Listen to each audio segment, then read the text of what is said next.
Hey there, it's Kathy. I just wanted to let you know that you can listen to History of the 90s early and ad-free on Amazon Music, included with Prime. As the sun came up on August 21st, 1992, a small group of U.S. Marshals reached their outpost in the thick woods of Northern Idaho. From their vantage point, they could see a mid-sized ramshackle cabin, isolated from the outside world atop a mountain ridge. Around 7 a.m., the family living inside the cabin began to stir. For them, it was a normal day. They made trips to the outhouse and completed chores. The kids played with the family dog. Nothing seemed out of the ordinary.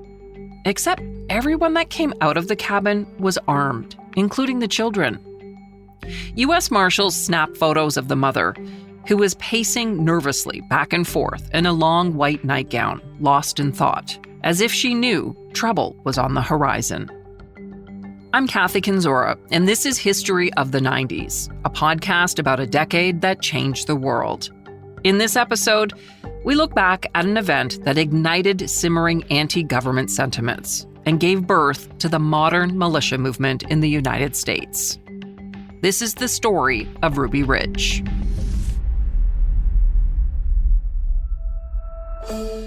The Weaver family moved to Ruby Ridge in the northeast corner of Idaho in March 1984. Randy Weaver bought the land the year before, and he built a cabin for his growing family.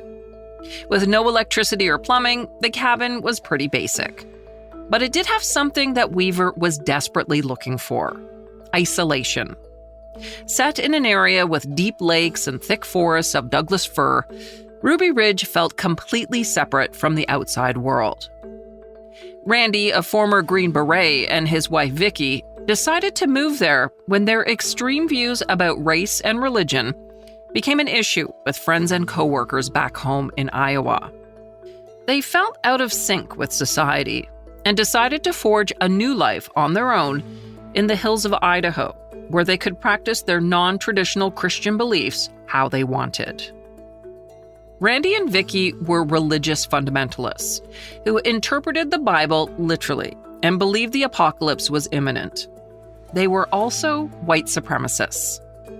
In that sense, Ruby Ridge was perfect. In addition to being isolated, Idaho in the 90s had become both a haven for criminals on the run from the law and racists.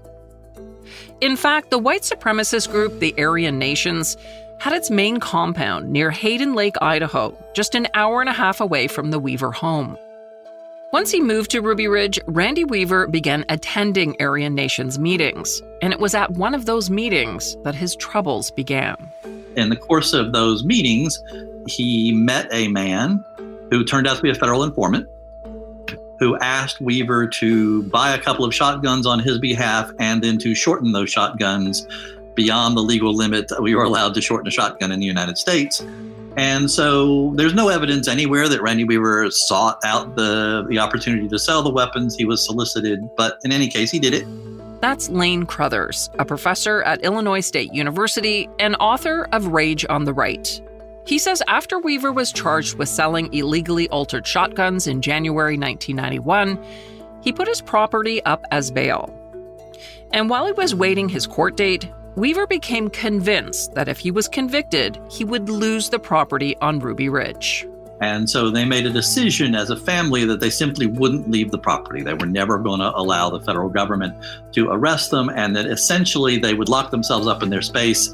And you can think of it as kind of a self-imprisonment, right? They're going to stay on Ruby Ridge, and as long as the government doesn't bother them, they're not going to leave the property. But on the other hand, they're also not going to answer the summons. So in February 1991, after missing his court appearance, Randy Weaver and his family began to hunker down on their property. Friends who shared the Weavers' views brought them food and other supplies. And initially, it wasn't really that big of a deal. You see, Weaver wasn't a huge concern to authorities. There were bigger fish within the Aryan Nations organization that they were more worried about. Sure, U.S. Marshals were keeping an eye on Randy Weaver, but authorities were taking a very low-key approach. That is, until an Associated Press article on Weaver appeared in newspapers across the country in March 1992. When news spread about a white supremacist who had spent the past year holed up with his family on a mountaintop defying the federal government, it became a source of embarrassment for law enforcement. And as a result, they decided it was time to act. In April 1992, U.S. Marshals and agents from the Bureau of Alcohol, Tobacco, and Firearms, the ATF, stepped up the surveillance of the Weaver property. They called it Operation Northern Exposure. And yes, it was named after the early 90s hit TV show. They put cameras around the cabin, regularly patrolled the land, and set up observation posts on neighboring properties. From their observations, agents learned the family's daily routines, and they also discovered that no one ever left the cabin without a gun. Even the kids, they carried holstered handguns. By this time, the Weavers had 4 children: Sarah, who was 16, 13-year-old Sammy, 12-year-old Rachel, and baby Elisheva, who was just 8 months old. On August 21, 1992, 4 months into the surveillance operation, 6 agents carrying out their typical duties hiked onto the Weaver property. They split up into 2 groups. One group went to an observation post, the other moved around the property.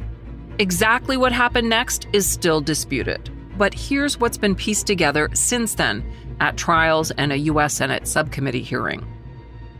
While 3 of the agents were moving around the property, young Sammy Weaver and Kevin Harris, a 28-year-old family friend who was living at Ruby Ridge, came outside with Stryker, the Weaver's dog. Both Sammy and Kevin were carrying rifles. Catching the scent of something, Stryker began barking, and he ran away to investigate. Randy Weaver emerged from the cabin. He followed Sammy and Kevin, who had taken off down the hill to find Stryker. Hearing the commotion, the 3 agents who were nearby hid amongst the trees, hoping they wouldn't be discovered. But Stryker sniffed them out. Panicking, one of the agents shot the dog. Kevin Harris, the family friend, opened fire, hitting 42-year-old U.S. Marshal William Deegan in the chest. As Harris, Sammy, and Randy Weaver ran back to the cabin, the injured officer fired off 7 shots of his own. In just a few minutes, the peaceful operation that had been going on for months turned into a chaotic and confusing firefight. Sammy Weaver was hit 2 times in the back. He fell dead on the path to his family's cabin. Agent William Deegan was also dead. After the gun battle, the FBI took over command.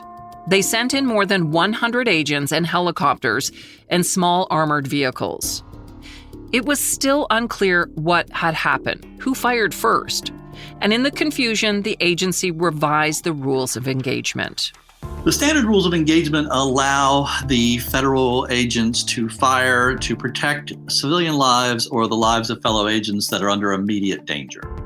The FBI special agent in charge redrafted those orders while flying out to the site to say that they would be free to fire at anyone who was armed. That was a lethal order. Agents were given the power to shoot anyone with a gun, whether they were posing an immediate threat or not. And it would lead to further tragedy. The following day, on August 22nd, at around 6 p.m., an FBI sniper observed Randy and his 16-year-old daughter, Sarah, along with family friend Kevin Harris, entering a shed. Agents say they didn't know it at the time, but that's where Sammy's body lay. They were all carrying guns. When they re-emerged, the sniper fired off a shot and hit Randy in the arm. All 3 ran to the cabin, and as they stepped inside, the sniper fired again. The bullet penetrated the front door. It hit Randy's wife, Vicky, in the head. She fell to the floor, with her infant daughter in her arms. The baby was unharmed, but Vicky was dead.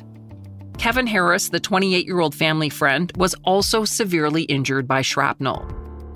Outside the cabin, the FBI have maintained they had no idea what was going on. They were unaware that the sniper's bullet had killed Vicky Weaver. Meantime, at the bottom of the hill, about 2 miles from the cabin, the FBI had set up a roadblock, and there was something else happening there. As soon as word got out about the standoff, about 2 or 3 dozen angry neighbors gathered at the main roadblock, yelling insults at the agents. They held up signs that read, "Freedom of religion," and "Your family could be next." Mixed in with the local farmers were young far-right skinheads wearing swastika armbands who had made the trip from the nearby Aryan Nations compound. And so very quickly it goes from a very rural, very isolated point in the North Idaho mountains to the centerpiece of a very angry, very aggressive anti-government sentiment. Things got even worse when it was finally revealed on day 4 of the standoff that Sammy had been killed. Anger exploded in the crowd, which had grown to over 100 people. Protesters screamed, "Baby killer," and called officers traitors anytime they walked by. The media were also camping out at the roadblock. They captured the volatile scene and broadcast it to the nation. It showed children standing at the front of the barricades holding signs that said, "I could be next." Other children held pieces of paper with targets printed on them. Those images would become symbols of the far right for years to come. That emotional hook of the government is coming to get me and it's actually killing your children, which it actually did, right? I mean, it's not like this is a fantasy in this case. It did it. And whatever one thinks about the legitimacy of the self-defense of the agents and in the moment, the people who were predisposed to attack the government didn't care about the self-defense issue. All they cared about was these armed professionals came onto private property. Again, this is their argument, not mine. These armed professionals came onto private property and murdered a 14-year-old kid. Again, from their point of view. Because there was no phone in the cabin, federal agents were unable to speak directly with Randy Weaver. The FBI dropped off a portable phone on the cabin's porch using a small robotic device, but Weaver ignored it. So agents were forced to use loudspeakers to communicate with the family. Unaware that Vicky was lying dead inside the cabin, agents began each day by shouting, "Hey Vicky, send out your kids, we're having pancakes." For Randy and his 3 surviving daughters, it felt incredibly cruel. They were convinced that authorities were taunting them. Federal agents also used loudspeakers to bombard the cabin with tape-recorded messages from friends and family, urging an end to the standoff. Randy Weaver's sister pleaded with him to come out. She said, "These are great guys, they're really trying to help you." But inside the cabin, Randy Weaver had vowed he would rather die than surrender. At around this time, the FBI was approached by someone offering help. Bo Greitz was a decorated former Green Beret and served in Vietnam, and reportedly was the basis for the Rambo character played by Sylvester Stallone. Greitz was also an outspoken leader in the white supremacist movement. He had also once run for president as a third-party candidate under the slogan, "God, Guns, and Greitz." From the beginning of the standoff, Greitz had been calling the FBI, offering his services as a negotiator. He felt as a fellow Green Beret with similar beliefs, he was the only one who could talk Randy Weaver off the mountain with no more bloodshed. Initially, the FBI said no thanks. They could solve it on their own. But Greitz wouldn't take no for an answer. He flew out to Idaho and made his way to the roadblock near the Weaver property. The stocky, charismatic ex-soldier with a loud voice bragged about his background and told the protesters he could end the siege. And the media, they ate it up. Bo Greitz was on TV newscasts around the country. You see, as the days dragged on, reporters had very little else to report on. The FBI was being incredibly secretive about what was happening. And they provided very few details at daily media briefings, like this one by Gene Glenn, the agent in charge of the operation. We continue to exhaust every available means to resolve this matter without further harm to anyone. As you can imagine, the FBI wasn't keen on working with Greitz. They didn't think inserting such a big and bombastic personality into the mix was a very good idea. But things were getting desperate. Finally, on day 8 of the standoff, they gave Greitz the go-ahead to meet with Weaver. It was like he had been waiting his whole life for this moment. Greitz was brought up to the forward command post. He hopped out in a tan jungle jacket and went around shaking everybody's hand. Then officers whisked him up the mountain in a jeep and dropped him off 20 feet from the cabin. As he walked toward the building, he saw Weaver in a window. Greitz identified himself and told Weaver he wanted to talk. Weaver responded by telling Greitz the shocking news that Vicky had been killed by an FBI sniper. Remember, at this point, no one outside the cabin knew that Weaver's wife was dead. In addition, Randy told Bo Greitz that he and Kevin were both injured pretty badly. An hour later, when Greitz came back down and told the FBI what he'd learned, agents were stunned. To this day, they claim that no one knew that Vicky had been hit and were devastated by the news. Protesters gathered at the roadblock were outraged. The volatile situation exploded once again with anger. For the FBI, the focus now turned to getting the rest of the Weavers out of the cabin safely. Inside the cabin, Kevin Harris's condition was deteriorating fast. Shrapnel from the bullet that killed Vicky had torn open his arm and entered his chest near his heart. It was unclear how much longer he would survive without medical attention. The next day, Bo Greitz went back to visit Randy, and he warned him he better send Kevin out for help, because if he died, Randy would be held responsible. Finally, on August 29th, day 9 of the siege, Kevin came out and was sent to hospital. The FBI were optimistic that things were finally progressing. But it wasn't over yet. Randy and his 3 daughters remained in the cabin. They were scared, and they didn't trust anyone. Everything Randy believed could happen, all of the fears he had about the government, were coming true. After Kevin Harris left the cabin, Greitz returned with a body bag for Vicky. It had been over a week since she was killed, and her body lay under the kitchen table covered with a blanket. Her children walked past it when they needed to get food and other supplies. Bo Greitz told them the time had come to let her go.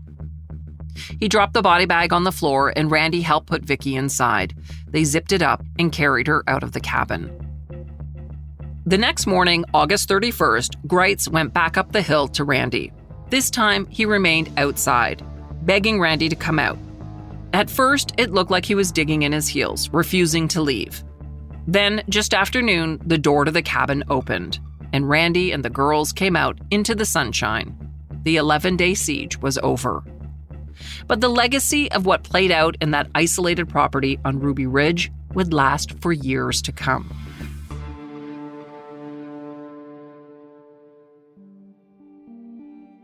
Most definitely, Ruby Ridge was a tragedy.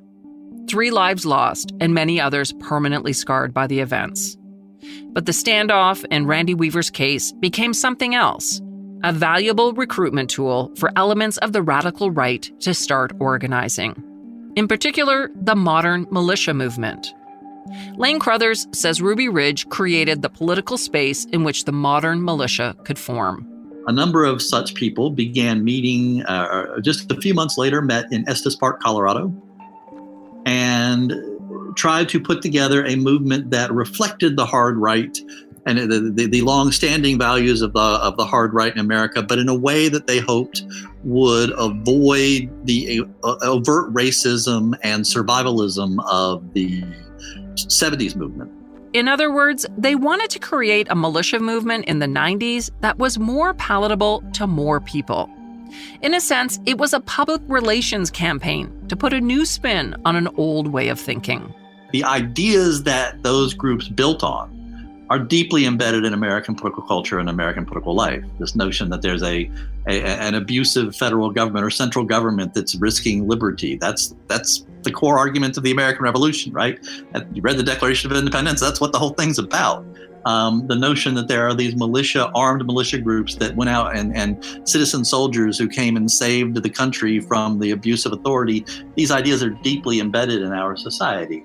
The revised militia movement that sprung up after Ruby Ridge exploded in popularity, with chapters springing up around the country. Then in February 1993, just 6 months after the siege at Ruby Ridge, the nation turned its attention to a mysterious religious sect in Waco, Texas. Yeah, there's 75 men around our building, and they're shooting at us in Mount Carmel. Mount Carmel? Yeah, tell them there are children and women in here and to call it off. On a cold, drizzly Sunday morning, over 70 ATF agents in full battle gear descended on the isolated compound of the Branch Davidians, headed up by charismatic leader David Koresh. Concerned that Koresh and his followers were stockpiling weapons in preparation for end times, the ATF attempted an early morning raid. We looked at this story in our Doomsday Cult series on Season 1 of History of the 90s. You may remember the raid went disastrously wrong. In the end, 10 people were killed, 4 agents, and 6 Branch Davidians. Koresh survived the initial onslaught and refused to surrender. Like Ruby Ridge, a standoff began, and once again, the FBI took over. This time, the siege dragged on for 51 days, ending after FBI tanks rammed the main building and fired tear gas into the building in an attempt to force an evacuation. But shortly after, a fire broke out, quickly engulfing the building and killing 75 people, including 25 children.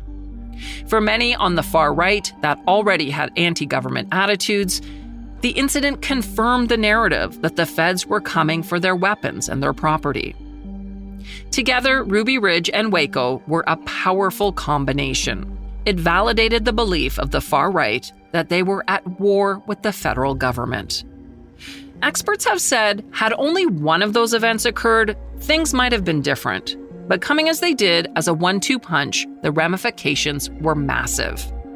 Ruby Ridge and Waco were used by militia groups to recruit thousands of people in nearly every state. At the movement's peak in the mid-90s, there were approximately 400 militia groups across the country. It was a leaderless resistance, with independent cells operating individually, but with a shared goal of preserving individual and civil liberties at any cost.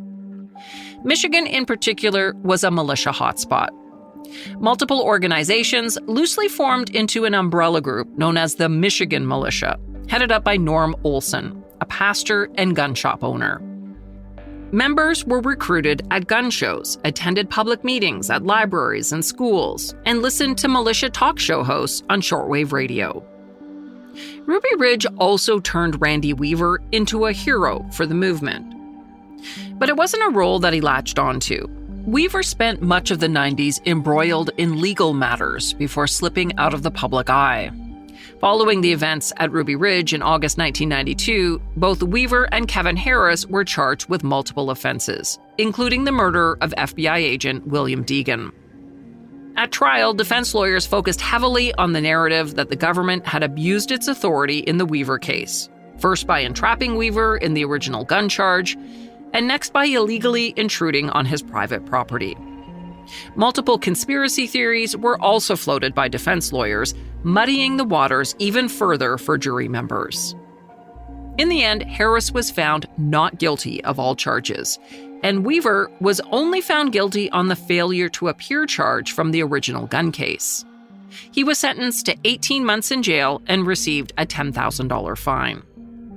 Weaver's lawyer, Jerry Spence, addressed the media after the verdict.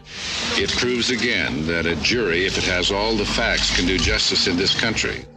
In 1995, Weaver won a $3.1 million lawsuit against the federal government, $1 million for each of his daughters and $100,000 for him. The militia movement continued to grow rapidly after Ruby Ridge and Waco, but initially drew very little attention from authorities. Then a report released in 1994 by the Anti-Defamation League flagged the growing movement. It warned militia groups were a rising concern and would remain so in the coming months. But no one could have predicted what happened next. In April 1995, Timothy McVeigh, who had loose ties to the Michigan militia, detonated a 5,000-pound truck bomb in front of the Murrah Federal Building in Oklahoma City. We look back at this event in detail in episode 19 of History of the 90s. You may remember that 168 people were killed that day, including 19 children who attended a daycare center in the building. McVeigh wasn't a full-fledged member of the Michigan militia. He had attended meetings while living in the area, with Terry Nichols, who helped carry out the bombing. But McVeigh shared many of their views. In the book American Terrorist, McVeigh is quoted as saying, "What the U.S. government did at Waco and Ruby Ridge was dirty, and I gave dirty back to them at Oklahoma City." Following the standoffs at Ruby Ridge and Waco, the FBI's credibility was severely damaged, and they were forced to make some changes.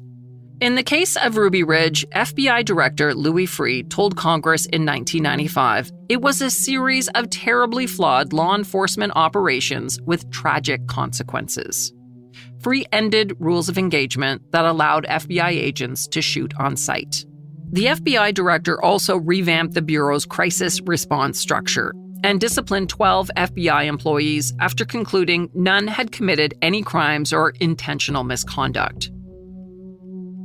Following Oklahoma City, law enforcement initiated a major crackdown on the militia movement, and scores of militia groups collapsed as a result. And after 9/11 in 2001 and the horrors of that day, the focus shifted away from domestic to foreign terrorism. But that doesn't mean militias and the radical right wing went away. In the early 2000s, some militia groups turned their attention to other activities, like acting as vigilante immigration enforcers on the southern U.S. border with Mexico. More recently, with the rise of the Patriot movement, armed militia groups have once again infiltrated our news feeds. First in 2017 at the Unite the Right rally in Charlottesville, Virginia, then at Black Lives Matter protests in 2020, and finally at the U.S. Capitol attack on January 6, 2021. Convinced that the election had been stolen from former President Donald Trump, members of the militia group the Oath Keepers were among the thousands of protesters who went to Washington in an attempt to stop the certification of President Joe Biden. This broad sense that the elite has cooked the books and we have to demand direct personal accountability is very much a chain that was begun to be forged anyway back at Ruby Ridge. It has had many, many blacksmiths in the ensuing decades add to it. Founded in 2009, the Oath Keepers is a large, loosely organized paramilitary group. It recruits current or former military and law enforcement and emphasizes military training. It's considered one of the largest radical anti-government groups in the country. About 24 people affiliated with the Oath Keepers, including founder and leader Stuart Rhodes, were charged with seditious conspiracy and other offenses in connection with the January 6 insurrection. Through the decades, the modern militia movement has risen, fallen, and risen again. But the man considered the inspiration for the 90s surge has remained mostly out of the spotlight. After successfully suing the federal government, Randy Weaver wrote a book about his experiences at Ruby Ridge, which he sold at gun shows in the 90s. He remarried and today lives in Kalispell, Montana, close to his daughters and his grandchildren. The family still owns the property at Ruby Ridge. Thanks for listening to this look back at the events at Ruby Ridge in 1992. If this was of interest to you and you're new to the show, I would suggest you scroll back in the feed to check out our episodes on Waco and the Oklahoma City bombing. Thanks to my guest, Professor Lane Crothers. His book, Rage on the Right, was a great resource for this episode. I'll put information in the show notes if you want to check it out. If you have a suggestion for an episode, you can always let me know. I love hearing from you. Just send me a message on Twitter or Facebook at 1990s History or on Instagram at That 90s Podcast. You can also email me at 90s@curiouscast.ca. That's 90s@curiouscast.ca. This episode was written and hosted by me, Kathy Kenzora. Our producer is Dila Velasquez, and sound design and final production is by Rob Johnston. See you next time for more history of the 90s.